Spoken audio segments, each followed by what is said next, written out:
사랑합니다. 서울 상경초등학교 교사 김진입니다. 예, 제가 처음 뵙는 여러분께 사랑한다고 인사해서 좀 당황하셨습니까?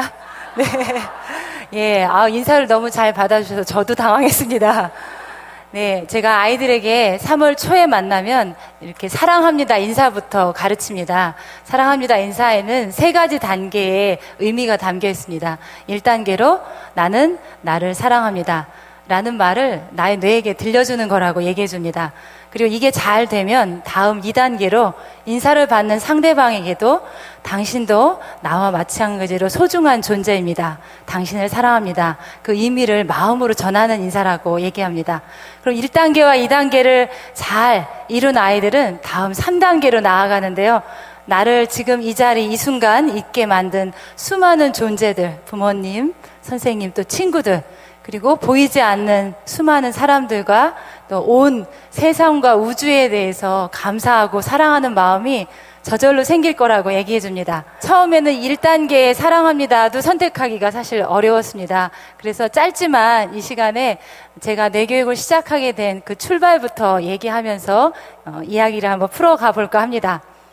예, 보이시는 이 장면은 얼마 전에 제가 실제로 시내가에서 조약돌을 찍어온 사진입니다. 저에게 이전에 만나는 아이들은 그냥 하나의 돌멩이들 뿐이었습니다. 제가 저희 뇌 안에 있는 무한한 가능성을 체험하기 전까지는 그랬습니다. 하지만 제가 제 안에 있는 이런 가능성을 발견하고 체험하는 순간 이 아이들이 이렇게 하나하나 저마다의 빛깔과 모양으로 빛나는 수많은 돌들로, 아름다운 돌들로 느껴졌습니다. 아이들의 뇌에는 무한한 가능성이 있죠. 근데 이 가능성을 어떻게 깨워줄까가 그다음부터 저희 고민이 되었습니다. 저는 초등학교에 근무하고 있는데 아까 이은선 선생님께서는 중고등학교에 이렇게 근무하시면서 학교 문화가 어떤지를 말씀해 주셨잖아요. 사실 초등도 어렵습니다. 제가 10여 년 전만 해도 ADHD라고 하는 그렇게 할 만한 아이들이 뭐 한 학년에 1명 또는 반에서 1명 정도였는데 10년이 지난 지금 상황은 저희 반만 제가 이렇게 가만히 지켜봐도 진단과 치료가 필요한 아이가 7, 8명이 넘습니다. 그래서 어느 해에는 도저히 수업을 할 수가 없어서 제가 무릎에 아이를 앉히고 수업을 진행한 적도 있었습니다. 그런 학교 현실이 저희 학교만이 아니라 지금 전국의 어느 학교든지 비슷한 현실이라고 여겨집니다. 그래서 작년에 저희 학교가 교육부 인성교육 시범학교로 지정이 되면서 어떻게 이런 현실을 바꾸어 볼까 고민을 시작했는데요. 예, 4월 달에 해피스쿨 협약을 맺게 됐습니다. 그래서 뇌교육 프로그램을 본격적으로 학교에 적용을 했는데요. 우선 교사 연수부터 시작해서 뇌교육에 대해서 선생님들과 인식을 같이 하고 아침 방송을 통해서 일주일에 4번 이상 아이들이 체조와 명상을 시작해서 하루를 여는 것부터 시작을 했습니다. 이렇게 해서 1년을 연구 활동을 해본 결과 마지막 연구 시범학교의 그 결과를 묻는 교사, 학부모, 아동의 설문을 실시했는데요. 이 설문에서 다음 해에도 계속 진행하고 싶은 프로그램이 무엇이냐라는 질문에 1위로 뇌체조와 명상을 다 꼽았습니다. 예. 그래서 그만큼 아이들에게 가장 큰 변화를, 몸과 마음의 변화를 가져왔다고 생각이 되고요. 올해는 그 해피스쿨 협약을 통해서 제공받은 뇌체조, 명상 이런 프로그램이 담긴 CD를 활용해서 학년별로 뇌교육 프로그램을 진행을 하고 있습니다. 원래는 제가 여기 계신 참석하신 분들과 초등학교에서 교실에서 이루어지는 뇌교육을 간단히 체험을 할 계획이었습니다. 네, 시간 관계상 짧게 제 설명으로 대신을 하도록 하겠습니다. 아침 저희 반은 10분 일찍 등교부터 시작합니다. 그래서 하루를 시작하기 전에 뇌부터 깨우는 뇌체조를 시작합니다. 자, 지금 앉아 계신 상태에서 어깨를 한번 가볍게 털어보시겠습니까? 제 이야기가 그만이라고 말씀드릴 때까지 계속 어깨를 터시는 겁니다. 자, 속도가 점점 빨라지셔야 됩니다. 1분 정도만 점점 빠르게 털어보도록 하겠습니다. 하나, 지금은 1단계입니다. 자, 2단계로 올라가십시오. 2배 속도. 예, 어느 분 보니까 이렇게 팔만 움직이시는 분 있습니다. 예, 비겁해지시지 마시고 계속 움직여 보십시오. 자, 5단계에 진입합니다. 5배 빨라지셔야 됩니다. 점점 웃음이 없어지시죠? 네. 그 느낌 저도 압니다.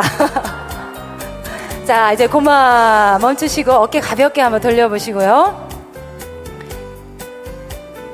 자, 툭 떨구시고 손도 한번 가볍게 늘어뜨려서 털어보시기 바랍니다. 자, 이제 그리고 잠시 눈을 살짝 감으시고 숨을 크게 들여마시고 3번만 호흡을 해보도록 하겠습니다. 숨 들여마시고 길게 하나, 둘, 셋 내쉽니다. 다시 한번 숨 들여마시고 하나, 둘, 셋 후 내쉬고 마지막 숨을 한번 천천히 들여마시고 후 내쉬면서 살짝 눈을 떠보십시오.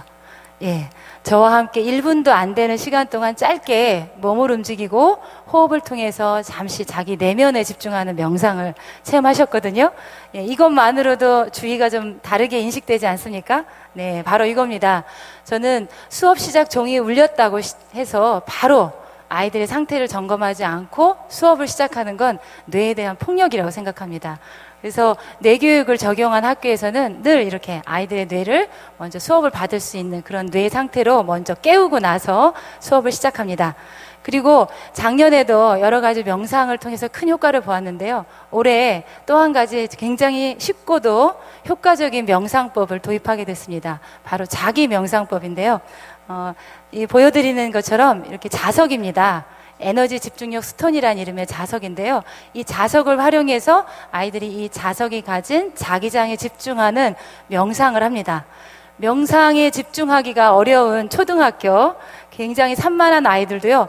굉장히 큰 흥미를 가지고 금방 쏙 빠져듭니다. 짧지만 이 명상을 하다 보면 아이들이 이렇게 얘기합니다. 머리가 굉장히 복잡했는데 마음이 진정되고 편안해졌다고 얘기하고요. 그리고 에너지를 느끼면서 자기가 차분해지고 왠지 집중력이 생긴 걸 느껴진다고 합니다.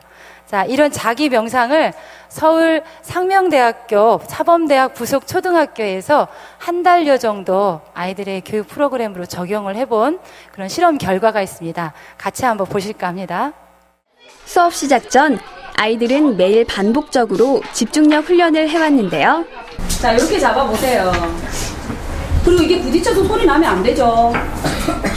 이거를 자기가 자석의 힘이 느껴지는 최대한 먼 거리를 잡아보세요. 느껴지는 먼 거리. 그래서 천천히 돌립니다. 천천히. 아주 천천히. 빨리 돌리면 안 되죠. 느끼려면 천천히 돌려야 됩니다. 땡기면 흘리지 말고 최대한 동그랗게 천천히. 준하나 조금 더 천천히. 오, 천천히. 천천히. 옳지. 아주 잘하고 있어. 천천히. 처음 아이들을 만났을 때와는 달리 자석을 다루는 모습이 꽤 능숙해 보이는데요. 이젠 서투르거나 성급하게 자석을 움직이다가 자석끼리 붙어버리는 실수가 거의 없습니다.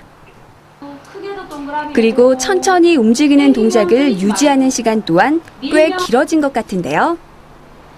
집중력 훈련을 시작하기 전과 후, 아이들에겐 어떤 변화가 일어났을까요? 저의 자기장을 느끼고 나니까 이제 좀 뭔가 좀 차분해지고 좀 그랬던 것 같아요. 수업에 선생님을 집중하거나 아니면 시험을 볼 때 좀 틀리지 않는 걸 자제할 수 있는 것. 요즘 아이들이 핸드폰이나 컴퓨터에 집중하는 그런 아이들에게 자기 자신에게 집중할 수 있는 그런 계기를 마련해 준 거. 그렇게 해서 가장 큰 변화는 어떤 문제에 부딪혔을 때 굉장히 진지하게 받아들이는 태도가 많이 달라진 것 같습니다. 그리고 친구들이나 저희 교사의 이야기에 굉장히 귀 기울여 듣게 됐고, 그리고 학습하는데도 좀 집중력이 향상이 많이 된 것 같습니다. 선생님의 말씀대로라면 집중력 훈련의 효과가 제대로 나타난 것 같은데요. 이 그림들로도 학생들의 변화를 알 수 있습니다. 자기장, 즉 에너지의 흐름을 그림으로 표현한 아이들. 처음에는 자석의 힘조차 조절하지 못하던 아이들이 이젠 자유롭게 손에서 느껴지는 자기장의 형체를 그려냅니다. 그만큼 한 부분에 집중하는 시간이 늘어났다는 증거일 텐데요. 객관적인 검증을 위해 다시 한번 아이들에게 뇌파 검사와 주의 집중력 검사를 실시했습니다. 3주 동안의 집중력 훈련. 결코 길지 않은 시간이지만 아이들의 집중력에 어떤 변화가 생겼다면 뇌파 검사와 주의 집중력 검사에서도 분명 차이가 나타나겠죠. 1개월 에너지 집중력 스톤 훈련을 마치고 나니 뇌파 측정 결과로 그 SM알파와 세타파가 증가한 것이 발견이 됐습니다. SM알파는 그 집중 상태일 때 나타나는 뇌파이고 세타파는 뇌가 이완된 상태, 아주 편안한 상태일 때 나타나는 뇌파로 알려져 있습니다. 그래서 이 두 가지 파가 유의미하게 증가했다는 의미는 아주 이완된 집중 상태가 나타났다고 볼 수 있습니다.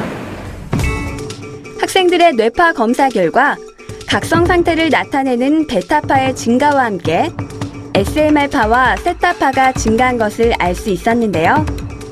그렇다면 이 두 가지 뇌파의 활성도는 집중력과 어떤 관련이 있는 걸까요? 우리가 집중력이 향상이 될 때 나타나는 뇌파는 먼저 SM알파가 증가를 하고 보다도 그 안정된 집중 상태 때는 알파파가 증가를 하고요. 보다 깊은 집중 상태 때는 세타파가 증가하는 것으로 그렇게 학계에 보고가 되고 있습니다. 집중력 훈련을 한 학생들의 뇌파에서 이러한 변화가 나타났다는 것은 훈련 전보다 집중력이 생겼거나 집중력을 유지하는 힘이 생겼다는 증거인데요.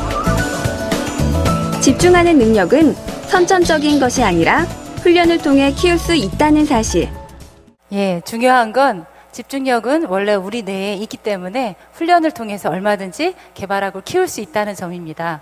그래서 간단한 이런 자석을 활용한 자기 명상법이 아이들에게 이런 집중력도 길러주고 자신감도 키워준 건데요. 이거 외에도 해피스쿨 협약을 맺은 전국의 초등학교, 중학교, 또 고등학교에서도 자기 명상을 활용해서 아이들 집중력을 연구를 했습니다.